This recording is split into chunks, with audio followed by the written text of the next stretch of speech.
E-bike gear you'll actually use, whether it's a trip to your local pizzeria or your next great big adventure. No matter where you ride, make sure your gear is ready to roll.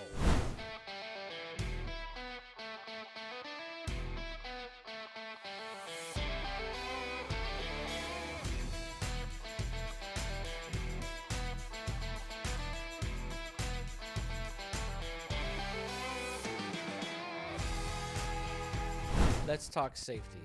Now, we've already had a couple other videos, and safety is pretty much going to be the same thing. Head, shoulders, knees, and toes. That's right. So the same helmet that you bought, if you're smart, you bought brand new, and you can buy that same helmet you can use for your e-bikes. So it's really important that when you're getting into these things, that you think long-term, not short-term. You think about things that you're going to do in the future and what you want to evolve into possibly. So that's the same thing for eyewear. So you want wraparound glasses, polarized, that's my favorite. And then you get into gloves. Not as necessary in the scooter category, but in the bike category, you probably should have them. And then you can get the same gloves. Let's say if you're going to go to a Vespa or go up a brand where you're actually going into real scooters that go upwards of 80 miles per hour, you can use the gloves for those as well. Ah, what's that sound? Time for Gnomeish. You're at Gnomeish Adventures. We take our safety serious, so let's gear up for the ultimate electric bicycle journey. Before you hit the road, let's dive into the essential safety equipment you'll need to ensure your ride is as safe as it is thrilling. First things first, a sturdy helmet is a must-have. Look for one that's well ventilated and fits snugly. A high-quality helmet can make all the difference in keeping you protected. Next, consider investing in reflective clothing or accessories. Visibility is key, especially when you're sharing the road with larger vehicles. Bright lights at the front and back of your bike are also indispensable. Opt for rechargeable options to stay eco-friendly. Don't forget about gloves. They provide crucial grip and protection. Padded gloves can enhance your comfort over longer rides, which is essential when exploring new terrains. Now let's talk about securing your electric bike. A strong, reliable lock is a necessity to keep your investment safe while you take breaks. Choose a U-lock or a heavy-duty chain lock for maximum security. With many electric bikes, you can also remove the batteries, which is another added layer of security. For carrying your essentials, a basket or pannier is highly practical. Make sure it's securely attached to your bike. You don't want your belongings falling out mid-ride. If you're planning to bring more gear, a rear rack can increase your carrying capacity while maintaining balance and stability. Considering gadgets like an iPhone holder is perfect for navigating maps hands-free. This allows you to stay connected without diverting your focus from the road. A water bottle holder is another handy addition. Staying hydrated is crucial during any adventure. Position it for easy access so you can sip without having to stop. To sum up, gearing up properly will not only enhance your safety but will also make your biking experience more enjoyable and efficient. So suit up and secure your gear, because the road ahead is full of excitement and possibilities.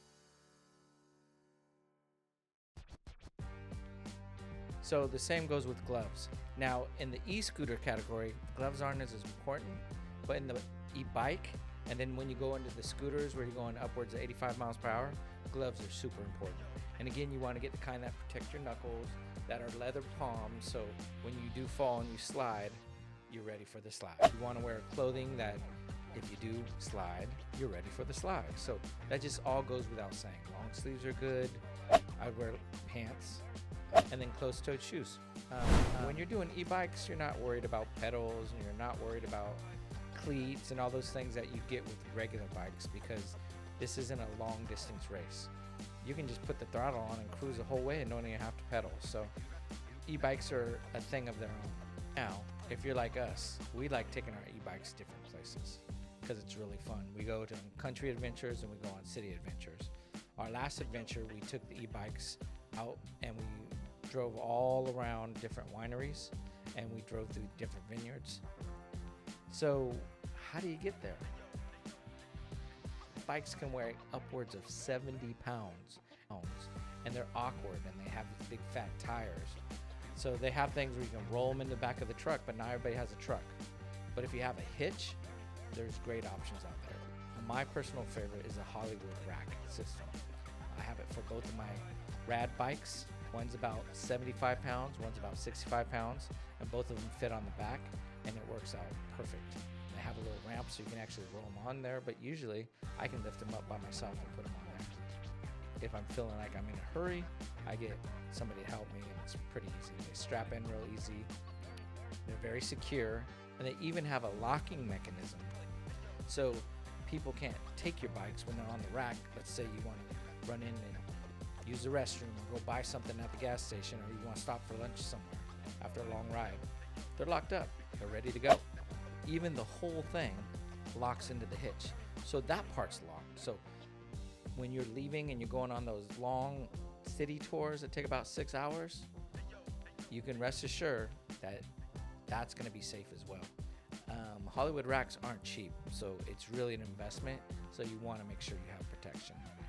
Again, most of these things that we're talking about for protection is more of a deterrent, more than nobody's going to be able to ever steal it. If somebody really wants it, they'll find a way to take it.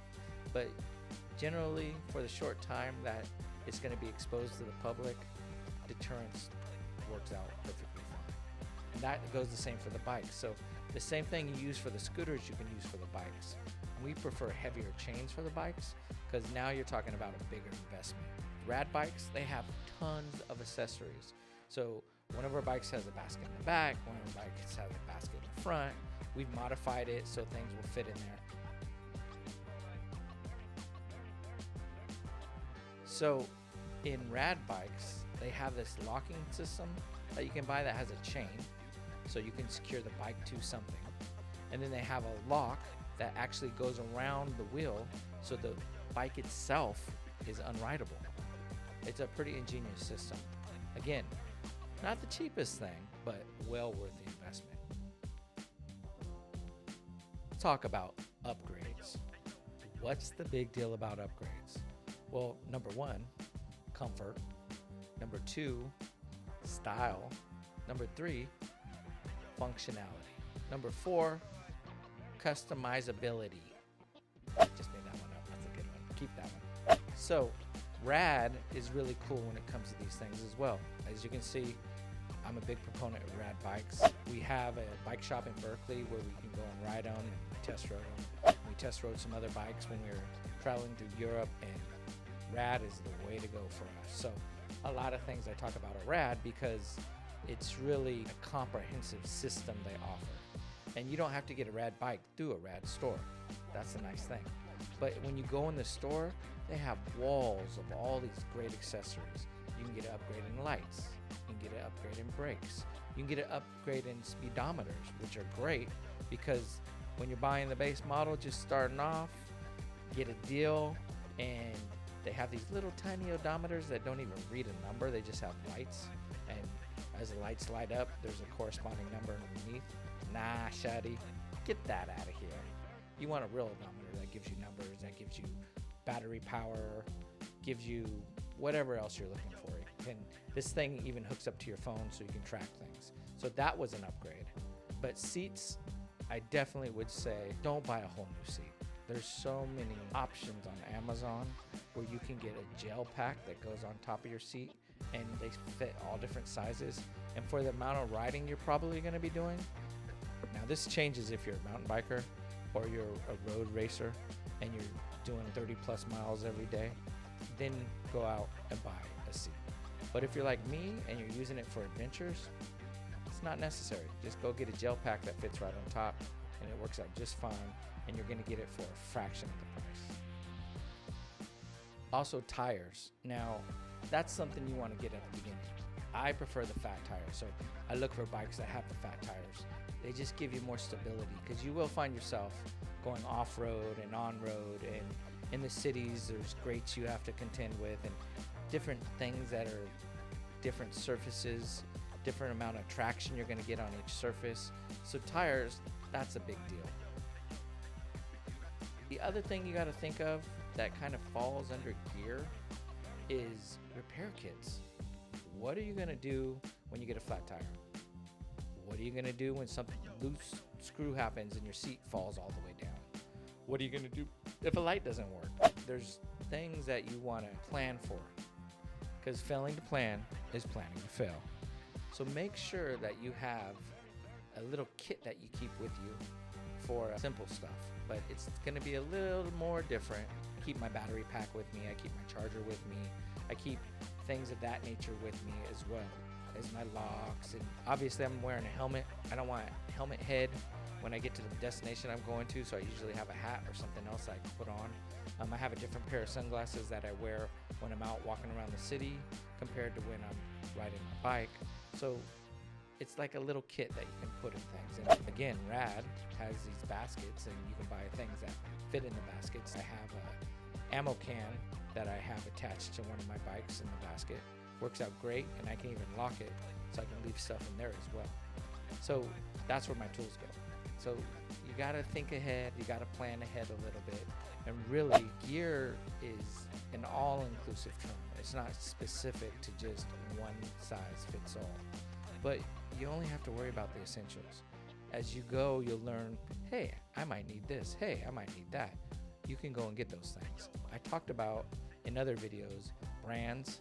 This video, we're not going to talk brands so much. We're just going to talk of the idea of what you need to have that's essential.